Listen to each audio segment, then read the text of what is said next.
నిజ క్రైస్తవ జీవితం. క్రైస్తవ జీవితం పరవళ్ళు తొక్కుచు ప్రవహించే నదీ జలం వంటిది, సాగిపోయే సైన్యము వంటిది, ఎవరికైనా భయపడి వెనుకకు తిరిగని సింహం వంటిది.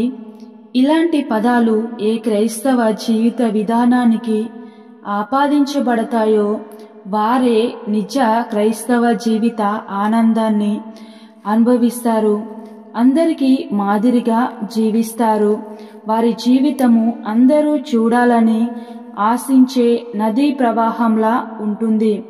యుద్ధ భూమిలో ఉన్న సైన్యం యొక్క ముఖములో కనబడే పౌరుషంతోనూ, ఎవరికైనా భయపడని సింహం వంటి ధైర్యంతో జీవిస్తారు. మనము రక్షించబడుట ద్వారా క్రీస్తువారమయ్యాము. అయితే రక్షింపబడుట ఒకసారి జరిగే క్రియాశీలకమైన అనుభవం గాని, క్రీస్తును వెంబడించుట అనేది అడుగడుగు అనుభవం, జీవిత కాలమంతటి సాక్ష్యం. రక్షణ ఉచితం, కానీ వెంబడించుటకు వెల చెల్లించాలి. మన పాప భారాన్ని ఆయన తన మీద వేసుకున్నాడు గనుక మనకు రక్షణ దొరికింది. ఇప్పుడు మనము ఆయన శిలువ భారాన్ని మన మీద వేసుకొని ఆయనను వెంబడిస్తే మనకు సాక్ష్యము దొరుకుతుంది.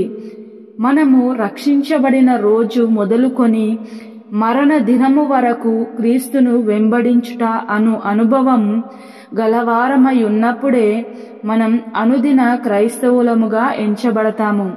లేకపోతే అప్పుడప్పుడు క్రైస్తవులుగా ఎంచబడతాము. క్రీస్తును వెంబడించిన కొలది క్రీస్తును ఎక్కువగా ఎరిగిన వారమవుతాము. క్రీస్తును ఎరిగిన కొలది క్రీస్తులో ఎదుగుతాము.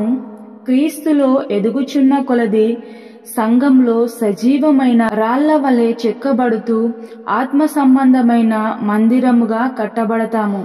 ఇదే నిజ క్రైస్తవ జీవితం. ప్రార్థించుకుందాం. ప్రతి ఒక్కరూ ప్రార్థనలో ఏకీభవించగలరు. మహాపరిశుద్ధమైన ప్రేమ కలిగిన మహోన్నతుడా, సర్వశక్తిమంతుడా, సర్వాధికారి, స్తుతులకు పాత్రుడవైన గొప్ప దేవా, యేసయ్యా, నిజ క్రైస్తవులుగా ఎలా ఉండాలో మాకు తెలియజేశావు తండ్రి. స్తోత్రాలు దేవా. నిన్ను ఎరిగినంత మాత్రమే కాదు, నిన్ను వెంబడించాలి, నిన్ను అనుసరించాలి, నీ అడుగుజాడల్లో నడుస్తూ నీ ఆజ్ఞలను పాటిస్తూ ముందుకు వెళ్లే వారంగా ఉండాలని మాకు తెలియజేశావు తండ్రి. నీకు స్తోత్రాలు, వందనాలు చెల్లిస్తున్నాం యేసయ్యా.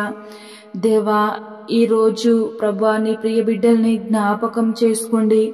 ఎవరెవరు ఏ అవసరతలో ఏ అక్రతలో ఉన్నారో వారి యొక్క ప్రతి అవసరాన్ని నీ నామంలో తీర్చండి తండ్రి.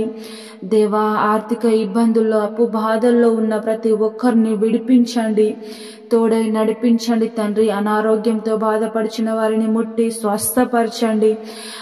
దేవా, నీకే వందనాలు చెల్లిస్తున్నాను. యేసయ్యా, నీకే స్తోత్రాలు చెల్లిస్తున్నాను తండ్రి. జాబ్ లేక ఏ పని లేక అల్లాడుచున్న ప్రతి ఒక్క బిడ్డకు మంచి పనిని, మంచి జాబ్ని అనుగ్రహించండి యేసయ్యా. గొప్ప దేవా, నీకే వందనాలు చెల్లిస్తున్నాను. ఎవరు ఆదరించేవారు లేక అల్లాడుచున్న ప్రతి ఒక్కరిని ఆదరించమని ప్రార్థిస్తున్నాం తండ్రి. దేవా, నీకే వందనాలు చెల్లిస్తున్నాం యేసయ్యా. నీ పరిచర్య చేస్తున్న నీ సేవకులని జ్ఞాపకం చేసుకోండి. వారు చేస్తున్న ప్రతి పరిచర్యలో, పనిలో మీరు తోడై మీ పరిచర్య బహుగా విస్తరించేలాగున సహాయము చేయండి తండ్రి. గొప్ప దేవా, నీకే వందనాలు చెల్లిస్తున్నాను యేసయ్యా. భారతదేశమును, తెలుగు రాష్ట్రాలను, ఇతర దేశాలను దీవించి ఆశీర్వదించమని తండ్రి అడుగుచున్నాం యేసయ్యా. దేవా, ఇంతవరకు నీవు చేసిన మేలులు మహోపకారములకై కృతజ్ఞతాస్తుతులు చెల్లిస్తూ పరిశుద్ధుడు నజరేయుడైన యేసయ్య నామంలో ఈ కొద్ది స్తుతి ఆరాధన సమర్పిస్తూ ప్రార్థించి అడిగి వేడుకొని పొంది ఉన్నాము మా ప్రియ పరలోకపు తండ్రి. ఆమేన్.